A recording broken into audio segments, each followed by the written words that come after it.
Our next speaker is co-founder, chief connector, and principal mentor at the Agile Fluency project. She co-authored the books Agile Retrospectives, Making Good Teams Great, Lift Off, Start and Sustain Successful Agile Teams, and 5 Rules for Accelerated Learning. She also co-created the Agile Fluency model. She actively supported and contributed to the Agile community by filling some leadership roles with Agile Alliance and the Organization Design Forum and the Agile Open Initiative. She has guided leaders and their teams on Agile transitions to create successful businesses and work environments where people thrive. Ladies and gentlemen, let me introduce Diana Larsen. Thank you, Johanna. Just going to get my timer started here. Hi, Diana here. And I've experienced personal change, fear, and finding a path forward since I was born. You probably have too. I'm so glad to be here with you today. As others have said, I wish we could meet in person. It's been a dream of mine to visit Ireland one day.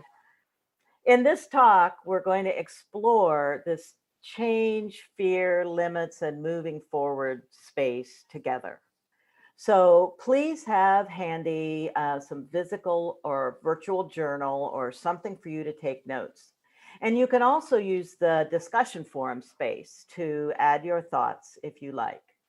So bring those items together and be ready to take your own notes. In my career life, I've coached teams and organizations facing these change and fear dynamics. For the past 2 decades, my professional path has taken me alongside the software development, Agile software movement, and the colleagues and practitioners I've met there. I can usually be found working across the boundaries between where we've been and where we think we'd like to go. Over time, whether regarding our personal lives, our professional practices, or our organizational processes, I've noticed that when we experience confusing and chaotic situations, we tend to fill in the unknown, uncertain future with our worst fears. And then we make long-term plans with that too limited view in mind. It's a human thing. In recent months, the usual work-related questions about change and paths forward have been complicated by a global pandemic.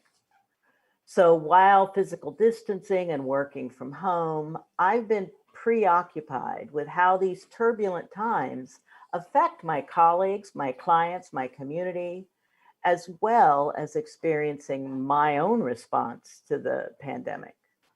I've always been a connector in the Malcolm Gladwell tipping point sense, someone who provides the social glue in my teams and communities, someone who shares and spreads ideas.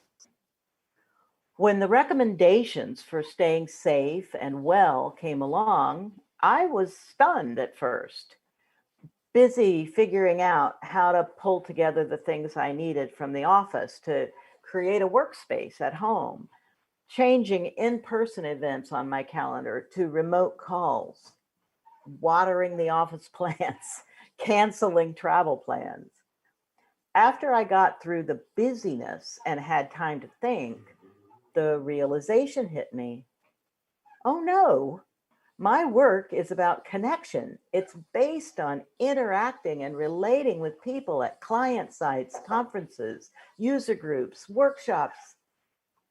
In the face of not knowing, my fear rushed in. Is this the end of my work? I'm not ready for that. I was concerned and scared about what might be in store, and that I didn't know so many things about the looming crisis or how it would affect my world. But it made me think back to the other times of big change I'd been through and what I had learned then. I've shared my reactions. Now you consider yours. What fear or anxieties have you noticed? Use those from this list and feel free to add your own. I'll pause for just a few seconds for you to take a few notes or add your thoughts to the discussion forum.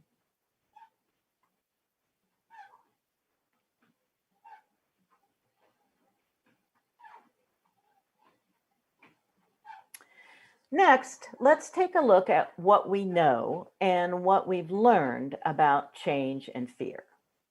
I'll run through a quick overview of 3 models. You may be familiar with other models about change as well. It's important to note that when we talk about fear in the context of change, we're thinking about a certain aspect of fear. The fear of the unknown, of uncertainty, of loss of the familiar. And we'll talk more about this later. Remember, there's more to study to understand any of these or other models. This is just a quick overview. In the Satire change model, we see a pattern of typical responses to the foreign element in red on this graphic, entering our systems. Family systems were the work of Virginia Satire's work, focus of Virginia Satire's work. She described a pattern she saw repeated as her clients experienced change.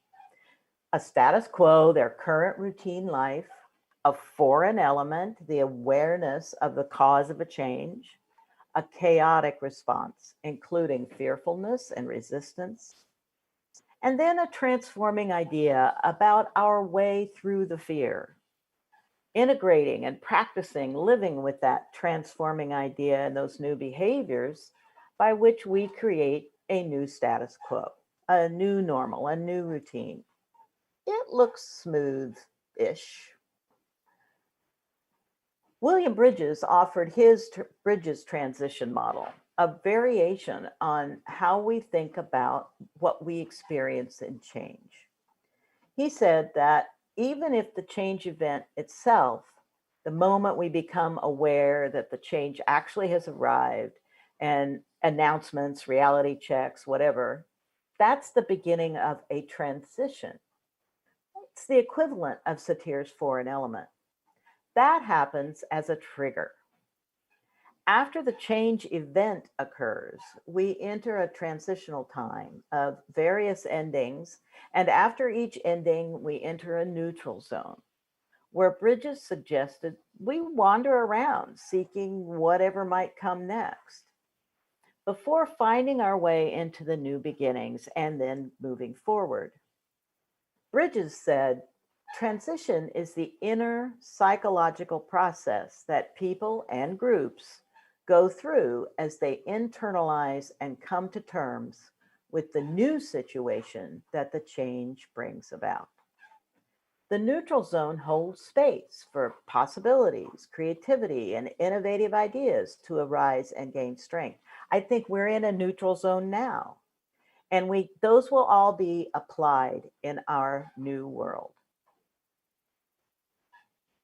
Ken Moses created a model of the 6 stages of grief, one thing we experience as loss.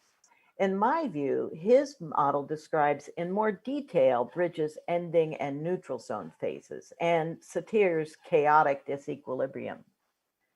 Ken suggested a non-linear, potentially chaotic journey through a cloud of shock, anxiety, fear, depression, pain and guilt, anger, and finally arriving at acceptance and then hope for the future. He noticed that some stay a long while on that journey. I've relied on one particular image I learned from Ken. He suggested that it's as if we all walk around in a bubble of our assumptions about the future, like Glinda the Good Witch. In it, we have ideas about next year's vacation or our promotional path and how we'll build our businesses and what our new relationships will happen and how we'll do something different in next year's garden. The thing is, our bubble is fragile. When big change finds us in the form of a sudden loss or crisis, our bubble bursts. Our sense of a future shatters. Our next steps are all about rebuilding that bubble. And the more entrenched our ideas are about what the future should be rather than what it could be, the more challenged we are about rebuilding that. Resilience comes in part from our readiness to shift our ideas and assumptions about normal. I've developed a related idea about change and the likelihood we'll feel fear and possibly respond with resilience. It has to do with how much simultaneous or successive change we can handle.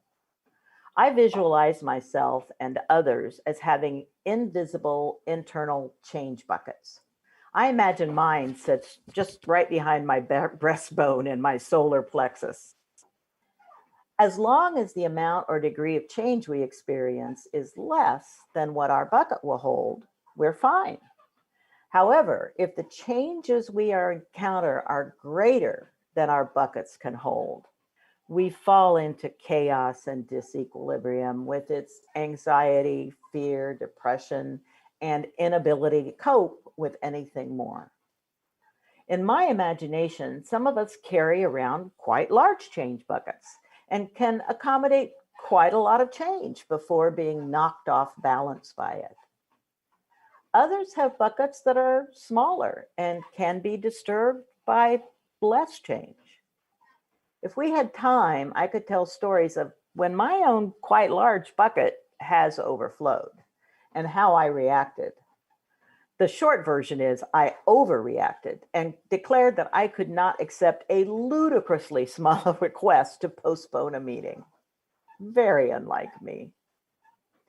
In my work, I engage mostly with small group systems like teams or large group systems like divisions or organizations. I've studied them through the lens of complex adaptive human systems, and I've found teams and organizations have change buckets too. And how much change they can take on has to fit in their bucket. Take a moment to read these descriptions, then rate your change bucket in your notes. Drop your letter in the discussion forum if you're willing to share, and consider what that might mean for you.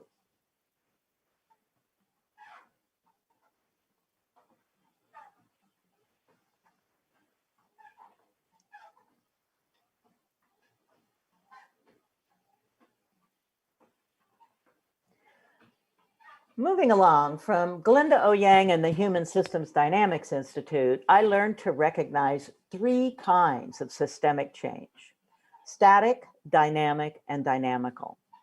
I appreciate this pool balls on a table image shared from the HSD website. Static change is directed, familiar, single stage action, a simple movement from point A to point B, this to that, here to there. Check this box, move the ball from the middle of the table straight into the pocket. Easy to add to my change bucket. One and done.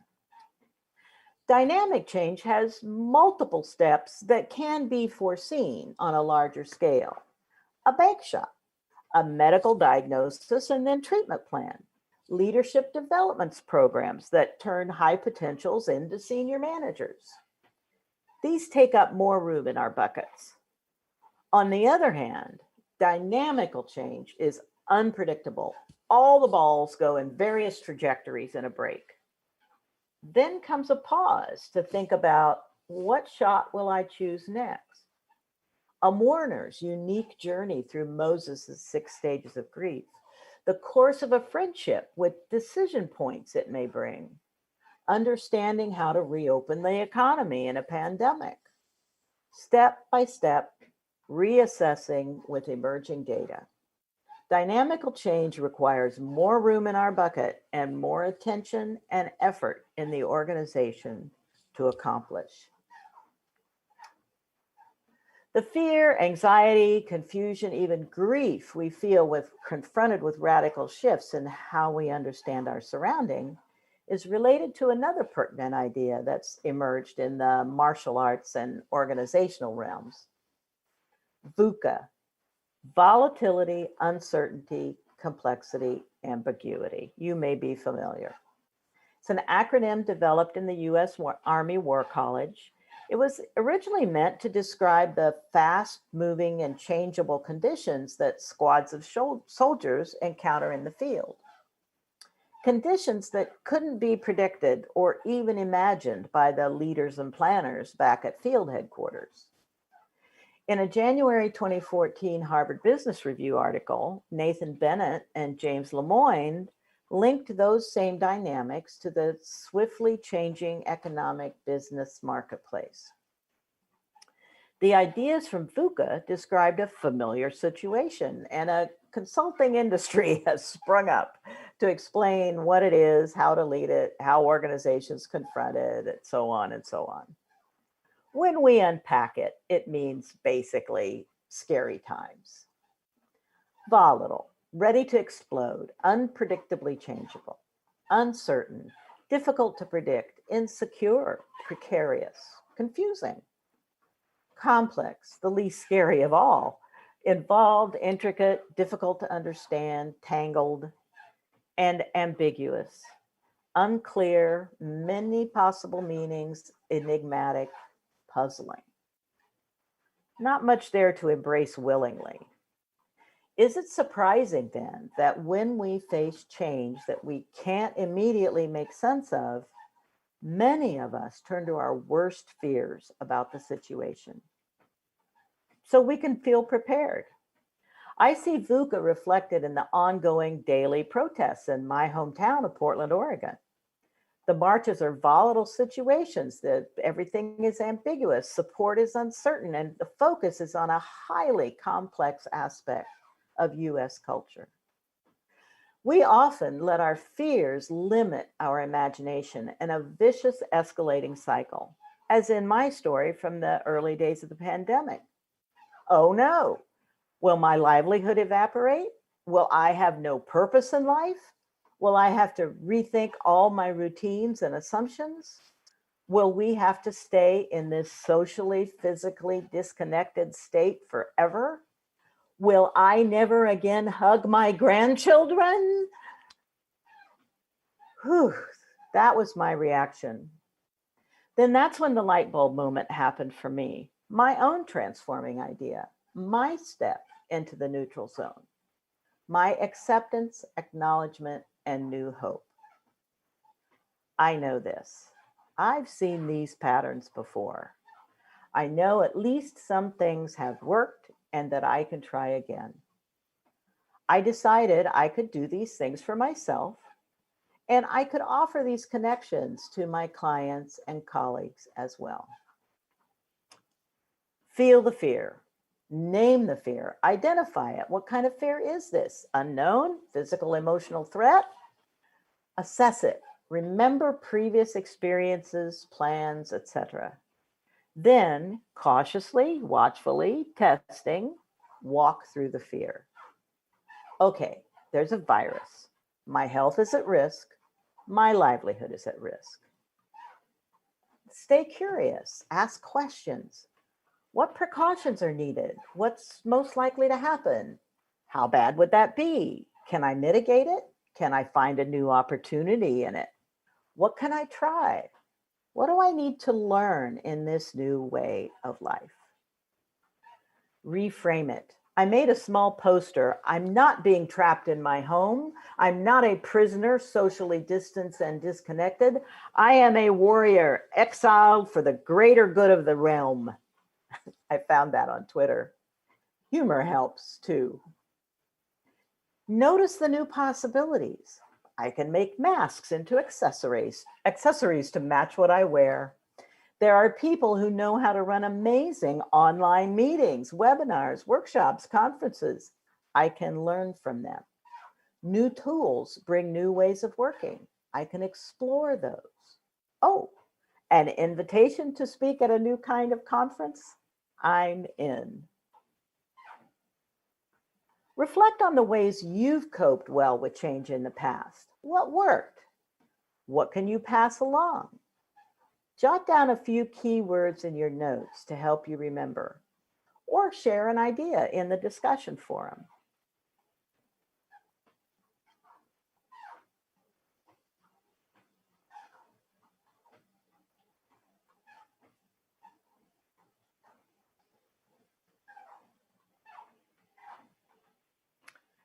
Rosabeth Moss Kanter has written 20 books, more than 20 books of organizational change theories and leadership. Her most recent is Thinking Outside the Building. The corporate rebels distilled her observations about what gets in the way of adapting to VUCA in organizations. It's not mine. This arises when employees don't feel ownership of the change. Adaptations are imposed from above. The solution is to ensure that they have a clear stake in the outcome, extending empowerment and enabling engagement, inviting participation in choosing and implementing the new ways. People want to defend territories, turf, and organizational boundaries. Functional and domain expertise silos create conflicts and battles over budgets and decision authority and more. The solution is dissolving walls, making boundaries permeable, and a focus on identifying the growing ecosystems. Anxiety about the future and loss of the illusion of predictability. Solutions lies in finding a higher purpose, a grander mission to band together and bond over a common cause, sometimes against a common adversary. Traditional organizations are slow to change, and bureaucratic structures often have an excessive need for local control. Recognize the urgency, embrace improvisation and experimentation. Challenge the current structure and understand the role of impermanence. Cantor's law is everything looks like a failure in the middle. In every change that involves movement, things get messier before new order emerges from chaos. Think of clearing out your closet. There's always the moment when the excitement of the grand promise gives way to the challenges of implementation. Stopping too soon to chase a new shiny object, by definition, ensures failure. My corollary is, if it still looks messy, we might still be in the middle. Let's stick with it a while longer. Let's assess and adjust to respond to the struggle of the middle and hope for a better future along with doing the work. Keeps us going. As Rosabeth says, change is a threat when done to us, but an opportunity when done by us. Can we reframe this changing landscape to consider the new opportunities it brings? When I ask myself, what do I want to have happen? How can I influence the future and overcome the barriers and fears about change? To me, that means it's time for soaring. SOAR is an alternative to a SWOT analysis that was born from the appreciative inquiry community. Quick sidebar, appreciative inquiry is an approach to coaching and process consulting that emerged in the mid-1980s. I began using it in the early 90s in my own practice. It's still in use in a wonderful way to think about building on the sparks of positive energy already present in an organization or a situation. I recommend you check it out. The SOAR acronym stands for strengths, what can we build on? Opportunities, what do our stakeholders ask us for? Aspirations, what do we care deeply about? And results, how do we know when we succeed? Good questions to explore when times bring change. I rely on the Agile Fluency model as a resource for making sense of the opportunities, aspirations, and desired outcomes my clients seek. The wonderful thing I've discovered about creating models, you get them to a state where they're ready to be seen by others. You publish them to the world, and they begin teaching you back. Practitioners pick up your model and make it their own. And if you're very lucky, they share what they've learned back with you. In this expanded view, we add more information for stimulating conversations about choosing an approach to enabling teams. In discussions with leaders, it assists in gaining clarity about business needs and investing in teams. We'll send you a copy on request. Reflect on how you could apply these change models and ideas, all of these ideas in your own lives. Then use them with clients to help them meet their challenges. I suggest you go through them with a partner or a few people.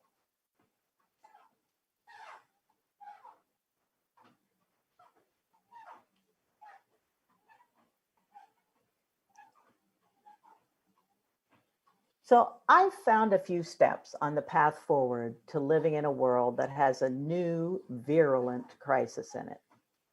I can't see around the corners.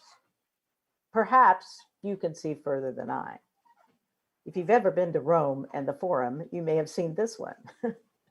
In any case, my experience tells me that I can count on humans to act in human-like ways, and that many of the resources and techniques I've learned can be helpful to others.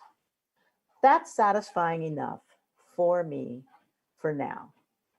And there's so much more to learn. We are faced with an exciting time. Thank you. And stay in touch on our website and through social media. Check out our workshops, visit our virtual stand. We help experienced coaches and leaders on their journey. I'll be in the space if you have further questions, and as much time as we have here, we'll answer questions. I hope you've received good value for the time you've spent in this event so far, and there's still more goodness before we're done. Thank you very much, Diana, for a lovely talk. We have few questions, and guys, on the right-hand side, you have live Q&As, and please keep the questions coming. So the first question was: once there is a shock and it is work, how do we get to positive and acceptance after the shock? We breathe. That is the taking the time to face the fear and get clear about how are we responding to that shock? What is it doing to us personally, to our community, to our family? Getting clear about as much as we know about that. Somebody told me one time that when people are in change, they mentally call out SIS, not SOS. And the S is support, information, and structure. That's what we want to learn. Where are our supports for responding to this shock? What information can we gather about it? Who can tell us about something about it? And then how do we begin to rebuild even temporary structures that can help us feel a little more grounded? And so those are some of the things that I try to do for myself, and I try to do for my clients, because that then helps sort of walk toward it. I need to learn about this. I need to ask these questions. I need to think about my life differently now, and see if I can't find the new possibilities. Okay, thank you very much. And the next question is it possible that one can absorb more easily dynamic change than static change? And if so, can you please elaborate on why? for those who are familiar with Cynefin, I think static change is sort of like what happens in the obvious area of the obvious domain of change and of a situation. It's we already know this. This is routine. There's a ball in the middle of the table. I try to put it straight in the pocket if I can. So I think it tends to take up less because it tends to be a more familiar solution. Dynamic change, we have to figure, the steps are knowable, so it's maybe more like the complicated domain. The steps are knowable, but we have to figure out what they are. We may have done it before, we may need to go talk to somebody else who's done it before, but we're knowable, and there's a usual outcome we can count on if we follow those steps. Dynamical, on the other hand, is, you know, all bets are off, right? So, but I think Dynamical tends to take a little longer just because we have to determine what those steps are. What are the path to the change that we want to see, or the solution to the change that we've just experienced. Okay, thank you, Diana.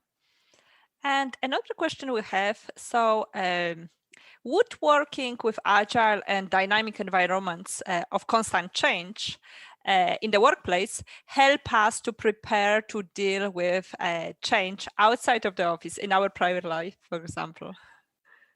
I think it works both ways. If we keep an awareness, if we keep a self-awareness about how we are responding to the situation, and then what kind of things we're doing as we move ourselves through it, I think things we do in our personal life can inform what we do at work, and things that we do at work we can apply in our personal lives. You know, one of the things that I kind of, you know, it's a little bit maybe of gallows humor, but when working from home, when people stopped calling it working from home and started calling it living at work, right?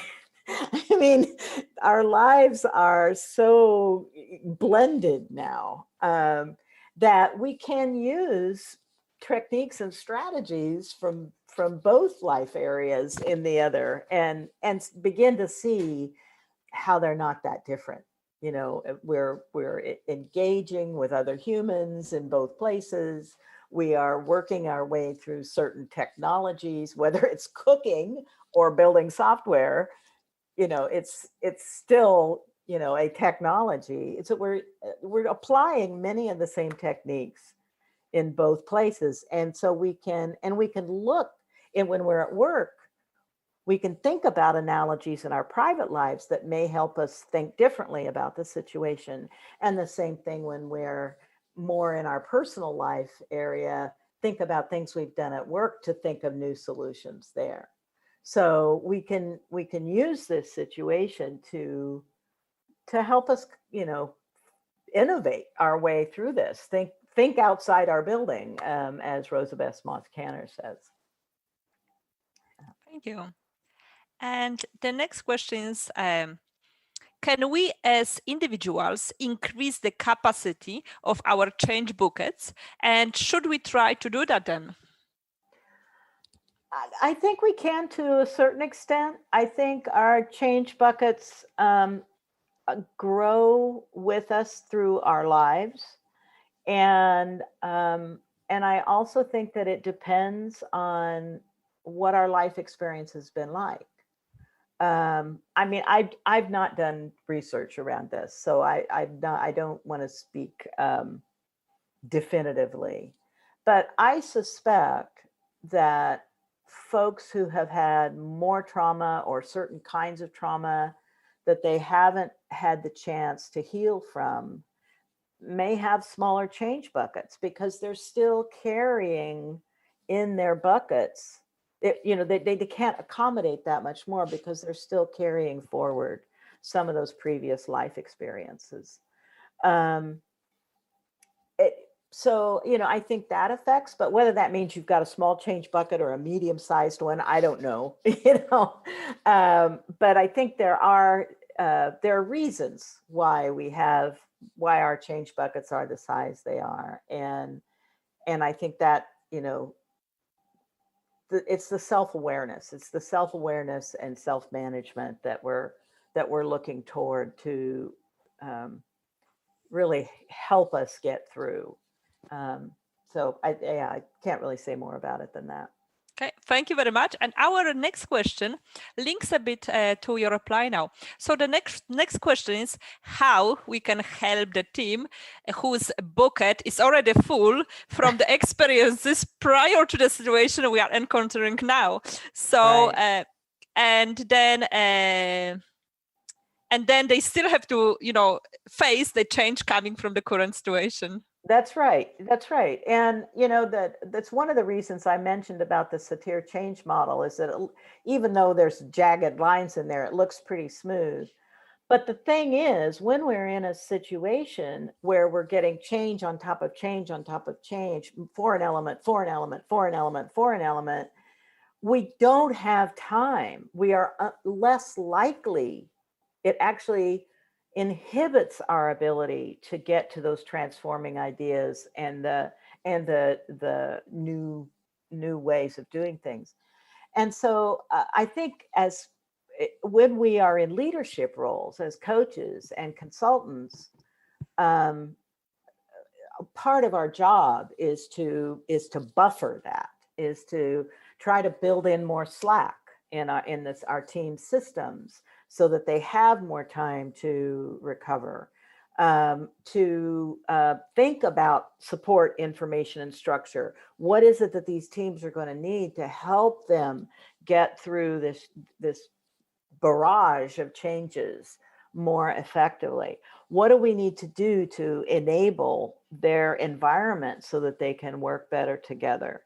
I mean, all those things then become leadership questions, whether you're the tech lead on the team or the scrum master or an agile coach or product owner or engineering manager, or all the way on through the system.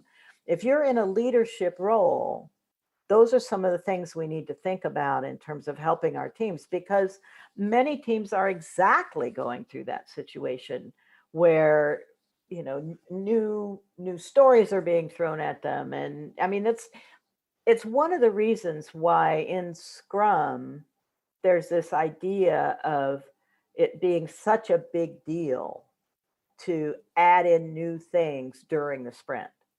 You want to give the team a peaceful time there where what the work is knowable, and that becomes even more important in times when there's a lot of change going on in the rest of the environment. So, it's our job to sort of help buffer that. And that's why I'm giving this talk these days, because I think it's so critical to understand what's worked for us and what we can offer other people, and then gather in even more ideas about that. Thank you, Diana. So the next question is, sorry, the questions are coming, so they are jumping. How to deal with people who sugarcoat things and don't express themselves fully?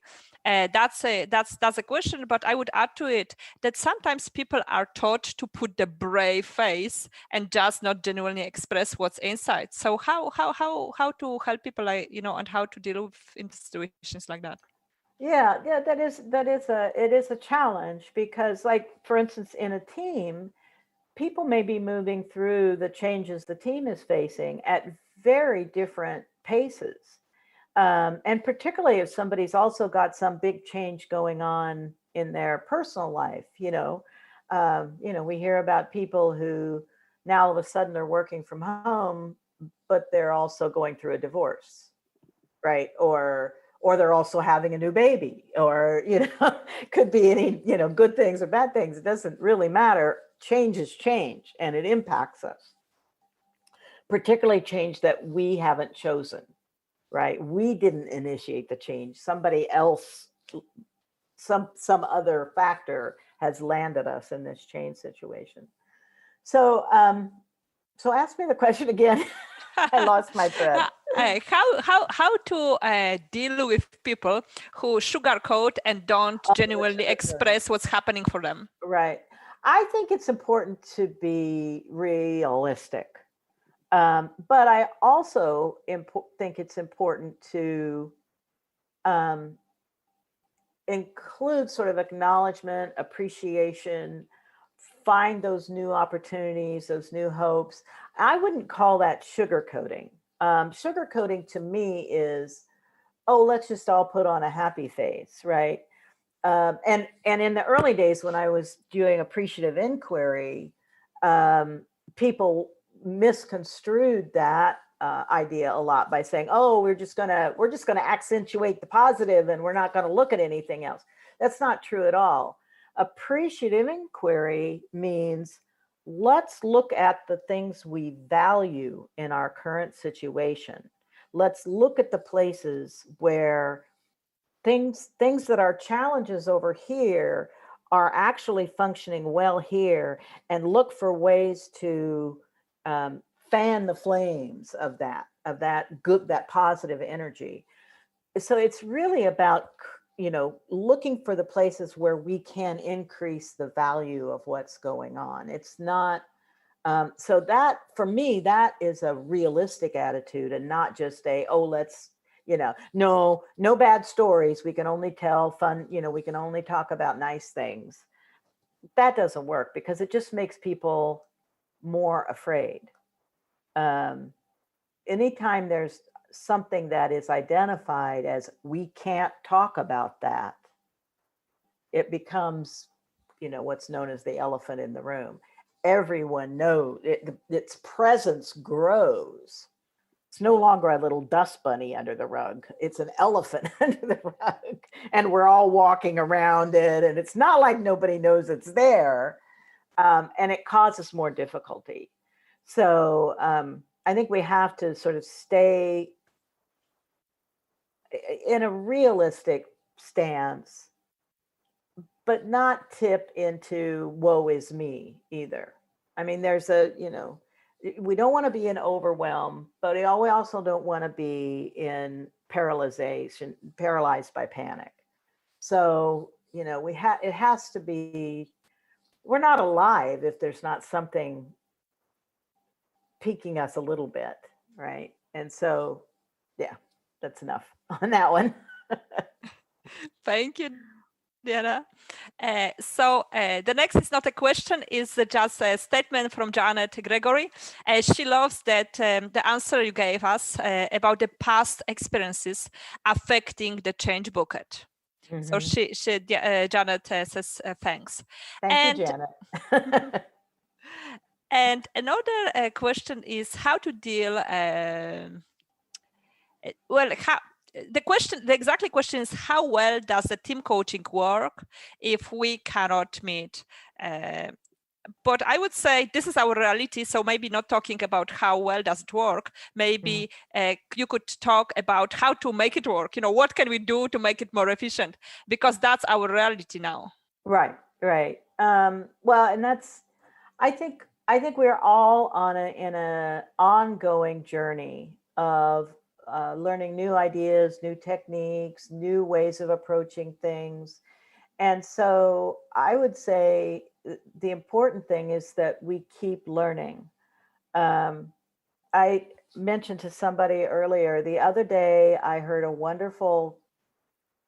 what was to me a wonderful idea, which was a person said, we are moving out of the knowledge economy and into the learning economy.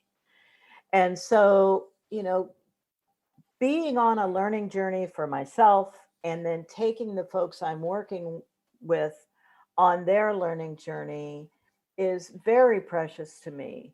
And I know we never find all the answers or all the right answers. In order to be on that journey together, we have to stay in a place of inquiry. And when we find an answer to our question, we have to hold it lightly, because we don't know what's going to change next. We live in that VUCA world. And so I would say, wherever you are right now as an Agile coach, is perfect, and you have the opportunity to become more perfect. You can share what you know now, and you can look for new answers. And that's part of, just to digress a little bit, that's part of what we do in the Agile Fluency Project. All of the folks who've been through our program, we form a community where we can ask questions and offer various answers to each other in that community. And then we all grow from that exchange. So, you could join our community, but you can also find your own community where you can do that. I actually am in several different communities where that happens, where we ask our questions and we offer our answers and we benefit from the learning that everyone is doing. Thank you very much. I'm conscious of the time, guys, so I think we will have time only for one more question. However, just to let you know that Diana has an exhibitor stand. So feel free to connect with Diana. She will be very happy to answer, because we have a few more questions which are unanswered. Yeah. So please feel free to go to exhibitor stand and connect with Diana and ask her the questions then and connect with her. So the last question I selected is, would you use the SOAR model with your clients the same way that you would use the SWOT exercise? Does it work the same way? It's a similar, yes, it's a one you can swap out. In times like this, the strengths, opportunities, aspirations, and results works better for me than the adding in sort of the weaknesses and threats. We're also aware of that. And that causes us to kind of hunker down. We kind of do this when we think about weaknesses and threats. Whereas when we think about aspirations and results, we open up, and that is a stance that just gives us more ideas, and we need those right now. So yeah, I would swap that out. And there are lots of, I put a link to the book in the slide. There's lots of, if you go online, there's lots of information about the SOAR model that you can dive into it a little more deeply if you like. But yes, yeah, it's a one-to-one for SWOT. Yeah. Thank you very much for your time, Diana. It was a very practical talk. I'm sure it resonates with many people, full of practical tips that can be used in the current times. So thank you very much for your time. Thank you, Joanna. And just give me a few minutes and I'll make it over to my virtual stand. I've got to get down the hallway and around the corner, and then I'll be there. Thank you. Bye-bye. Bye-bye.